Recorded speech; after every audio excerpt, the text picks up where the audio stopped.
For this week's Touch Basin's Hole, we're joined by a celebrated comic book artist known for his significant contributions to the industry. He has over 6,400 comic books credited to his name, but he's best known for his work with the Marvel characters Iron Man and AntMan, who many nowadays will be particularly familiar with, I'm sure, on the big screen as part of the Marvel Cinematic Universe. To tell us about his career, the popularity of his characters around the world, and his comic book tour here in South Korea, we're pleased to have Bob Layton joining us here in the studio. Hello, Mr. Layton. Thank you for being here. 만나서 반가워요. 만나서 반갑습니다. I see you picking up some Korean already. I watched a lot of K-dramas during COVID. We're going to get to that later. Well, but that was one of the things that got me here. Was during living in Florida, where the pandemic was rampant at the time. Right. I didn't go out much, given my age and whatever, susceptibility to respiratory diseases. So I was pretty much isolated for almost 2 years. And I had seen, having worked in Hollywood, I had seen like almost every movie 2 or 3 times that ever interests me. And I suddenly got, on Netflix, I started watching Crash Landing on You. Right, wow, and okay. I thought, and I'm a sucker for romantic comedy anyway. Sure. I love romantic comedy. America doesn't make them anymore because they budget-wise, they don't have enough of a return to make it worth Hollywood's while. So, you do a Sandra Bullock movie where she's, Hugh Jackman or something, and it's like, they'll spend $50 million, it'll make 100, but that's nothing. So they don't make them anymore. Sure, not like they used to. But Korea, yeah. I found out, to my happiness, still does great romantic comedies. And so I got hooked. And I got a subscription to Rakuten Viki where I was streaming them, on there. Yeah, I'm hardcore, baby. Let me tell you. Wow. So that was kind of like put the hook in me in terms of coming to Korea when I decided to do my world tour.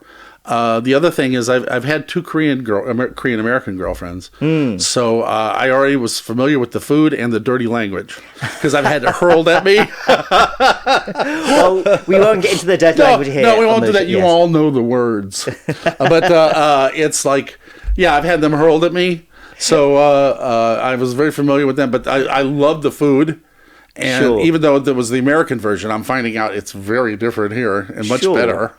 And living in Los Angeles, there's a huge Korean population there too. Indeed, yes, there is. So you can't work in the movie business without running into somebody from, either from Korea or from Korean descent, One of my best friends in Hollywood was a woman I worked with, Christine Yu, who great filmmaker, writer, director.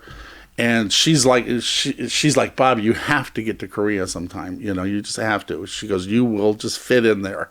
And I hope that's true. I hope I do fit in, Well, it sounds like you've had a good time so far. We'll get into it a bit more a bit later. But yes, let's go back to the start, because there is a question that we like to ask a lot of our guests, especially people who have such stellar careers like yourself.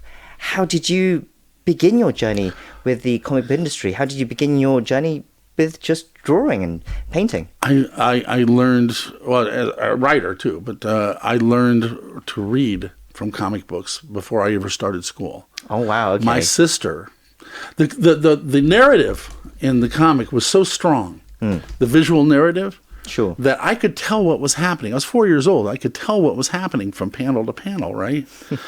And it made me so inquisitive to know what they were saying in the balloons above that I forced my sister Sue-Ann to teach me how to read so I could read and find out what they were saying. So that put a powerful hook in me where storytelling became my life. I mean, with fascination with it. I skipped a grade of school because of it. I actually graduated at 17 from high school. Wow. Yeah, okay. Because I was reading so proficiently and with a large vocabulary because of comics, and so I just kind of dedicated myself. I didn't have a fireman or astronaut stage where I wanted to be as a kid. I wanted to tell stories, whether it was visually or with words. It was so important to me. I was an avid reader as a child. I read everything from Jules Verne to Arthur C. Clarke, and it's like I was very much hooked on that as well. So it was always a process of becoming a comic book illustrator, writer, right. and illustrator. And I published my own fanzines in the early 1970s. I made my own little fan magazines because we didn't have the internet back then, right, or anything like that. So that's how we communicated, by creating our own little fan magazines. And eventually, my artwork got noticed by Wally Wood, a very famous American cartoonist, and he said that he offered to take me on as his apprentice. So I worked as an apprentice for a few years until I finally was able to break into the industry myself. Wow. Okay. So it's been with you your whole life then? My whole life. Right. And then how did you get to work with Marvel as well? Well, that's kind of a long story in itself. But when I was working for Woody, I used to deliver his pages. He hated going into New York City. And back then you had to live in the tri-state area if you worked for Marvel or DC, because we also didn't have FedEx, all right, or the internet. So I would volunteer, and I would take my own samples in when I went to deliver Woody's stuff. Right, so you'd sneak them in as well? I'd sneak them in, yeah. Wow, okay. And I'd get to the art director, who I dropped the stuff off to, and I would show him what I'm working on. This is my art, and blah, blah, blah, blah. It just so happened that one day I was in the right place at the wrong time. And they had a job they needed to get done very, very quickly. The original artist on the book got sick, and I volunteered to do it because I had a bunch of friends that worked with me at a studio nearby. And so John Romita, who just passed away recently, gave me the job, and I ran over and got all my friends to help me. And we basically did a jam on it, jam book, and I got it done in 3 days. But John was so thrilled with my enthusiasm and my willingness to get that done under extreme pressure that he gave me my first regular series at Marvel, which was The Champions. And that was the first book I did. Iron Man's still a ways off yet. Sure. Then, as you said, you worked on Iron Man. You're credited with helping revive the character, I understand, I am the godfather. If Stan is the father, I am the godfather. Right, yes. Of course. And you're also one of the people who co-created AntMan as well, I understand. These the Scott Lang version, from the movies, yeah. Sure. And, of course, it must be richly rewarding to see your characters on page, but it must be also quite a thrill to see how those characters have flourished on the big screen as well in recent years with the Marvel Cinematic Universe. It's startling. It is absolutely startling because, for instance, Ant-Man, the Scott Lang version, was done in 1979. Okay, where were you in 1979? And it was it's just a 2-issue tryout in a book called Marvel Premiere. It was like a place where they tried new characters. And David Michelai and I came up with this new version of Ant-Man.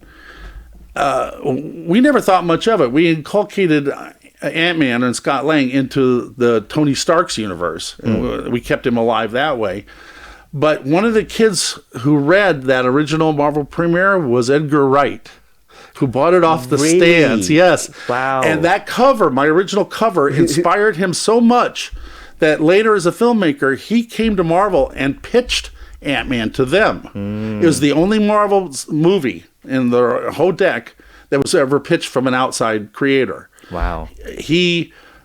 That made such a powerful impression. So you never know what you're doing is going to inspire somebody. Do you think that comic book that I read as a kid, the guy that did it, knew that he was going to inspire me to devote my whole life to storytelling? Right. I happen to know he didn't because it was Wally Wood. Really? Yes. Okay, so when you went to work with, and like Woody could have cared less. He didn't even remember what issue it was. But that's why, I want to tell everybody listening, you never know what you do, how it will inspire someone. Sure. It may seem mundane or routine to you, but somebody did something so wonderful that I dedicated my life to it, right?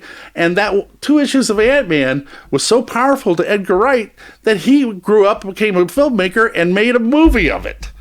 So it's just a crazy, wonderful thing, this whole creative process. I travel around the world I do cons everywhere, and the fact that Iron Man and Ant-Man are such iconic characters globally now, I never saw it coming. Right. And it's like it's an amazing, a wonderful thing. And I'm sure it's inspiring a lot of people, especially here in Korea as well, because the Marvel Cinematic Universe has been so popular here in South Korea. You guys love Iron Man. Especially, yes. I mean, some listeners might think that all Hollywood franchise movies are successful here, but that's not the case. No. I mean, Star Wars films do notoriously badly here, but for some reason, Marvel superhero movies do fantastically well, and they have done in the recent years. Why do you think that is? What do you think has connected with audiences? I joke about this, but this is tongue in cheek, okay? So, but generally true. Tony Stark is basically the guy that every mother here wants her daughter to marry. He's turbo, really? Right? He's like head of industry, handsome, got all the money in the world, right? Powerful. Who's a bit of a maverick, though? Yes, but still, you want your daughter to marry a guy like that. I think that's part of the charm of Tony Stark. Okay, is the fact that he's the like penultimate Korean mate. You know, if you think of it that way. Okay. Yeah, because again, it comes from K-dramas. They're all like Tony Starkish, right? You know. I see. Yes, I guess I can see that. Yeah, they're all captains of industry. They're all really sharply dressed. They all, they have all the trappings of a Tony Stark. Some of them is tortured too, but I think that's part of it. Also, the fact that you guys love metallic characters, and nothing gets shinier than Tony's, Iron Man armor. Oh, interesting. So, okay. Yeah, but the appeal of Iron Man has always been that guy, the guy in the armor, you know, and it's like that was the thing that I brought to when I revamped the character, because I inherited the book in the 1970s when they were going to cancel it. Right. And you saved it from canceling it, essentially. Because as a kid, I used to make my own Iron Man comics because I thought they were not good. So hang on to your hatred. You never know when it's going to come back and create a career for you later. Right. Okay. I used to do my own little Iron Man comics. Okay. And I said, why don't they understand this? Well, it was one of those things where it never had a creative team that really gave it any love. And I started thinking about the whole thing. It's like, Tony Stark should be a bigger celebrity than Iron Man. He should be like walk into a room. He's like Mick Jagger or like a rock star of that era. Sure. And that Iron Man is an afterthought. They always used it as an excuse, just to make a rich guy so he could, like Batman, a rich guy who can just afford all this stuff to be Batman, right? I'd love to talk more about Iron Man, but we are short on time. I want to talk about your time in Korea as well. So you're here as part of this world tour that you're on. You talked about how you chose South Korea as one of your stops because of K-dramas. Had you been to Korea before? No, I haven't. This is your first time? In fact, all the countries I went to, after COVID, I decided that I was going to, once I got out of the house, I was going to go to all the countries I've always wanted to go to and never did. Okay. The largest chunk of time I allocated to Korea. Right. You're here for a month. Yeah, right? 6 weeks, actually. 6 weeks, wow. Yeah. So, because I knew it would take that long just to even see everything and try all the food and all that kind of stuff and look for a nice divorcee to marry, that kind of thing. All right, divorced Korean women, I'm out there. Anyway, no, so I went to Greece first, then I went to Lyon, France, I went to Poznan, Poland, then Copenhagen, and then down to Madrid, and now I'm here. And after here I go to Thailand, and your listeners don't know this, but I'm actually thinking about coming back. Oh, really? Wow. Yeah, I'm thinking about spending fall here, the entire fall here. You've enjoyed your time that much here? I'm not going to get enough in, I think. And so I've actually been looking for a place for the fall season. I have a movie coming up, my very first feature film that I wrote that starts production in Sweden in the first quarter of next year. So going back to America is not an option for me. Right, okay. So you've been busy with that. Because I got rid of my apartment and my car. I don't have any place to go back to. I don't want to live with my daughter, It's like, so I am homeless. Okay. Right now my address is Seoul, South Korea. Okay. What is it about South Korea that you've enjoyed so much? How have you spent your time here? What have you been doing? Eating a lot. Because I got to admit, in a lot of other countries I've gone to, the food, not so great, And like, I love my brothers in Spain. But since I'm a pescatarian, all they kept doing was shoving paella in my mouth until I was like a stuffed pepper, I'm just like, so here, being a pescatarian, there's just thousands of dishes and interesting things. And I love noodles too. Right. Joey's wife says I slurp noodles like a Korean, which I think is a high compliment. I'm here doing the masterclass this Friday. We're doing the special Seoul Comics Week the week after. I'm doing another military base USO appearance, whatever. But I'm not going to be able to get everything in. That's why I want to come back and do some more stuff. Because being in the movie business, I'd like to meet with some people in the Korean film and television industry as well. I think Korean fans would be very delighted to hear that you'll be back. Maybe even bring something to Korea to do. Exactly. I think they'll be looking forward to it.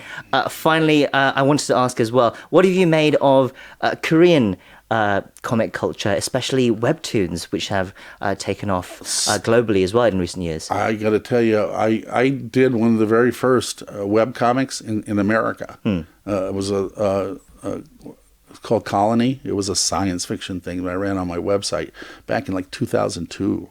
Wow. Yeah, okay. yeah. So I was a pioneer there.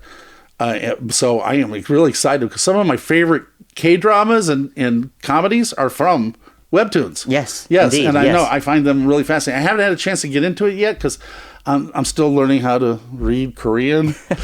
I've already been here, like, come on, 10 days. Give me a break. Sure. I'm working on it, but I've already picked up some of the language, and as soon as I'm able to read it, I can't wait to like get involved with webtoons.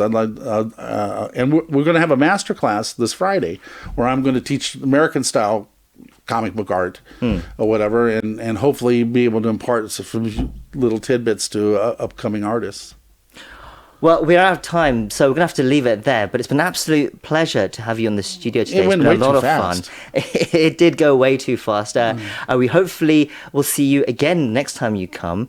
We'd love to have you back. It's been an absolute pleasure. We've been speaking to Bob Layton, the legendary comic book artist and writer. Thank you once again for your time today. Thank you. And they can find me at DysonComicsCafe.com. I'll be there all month.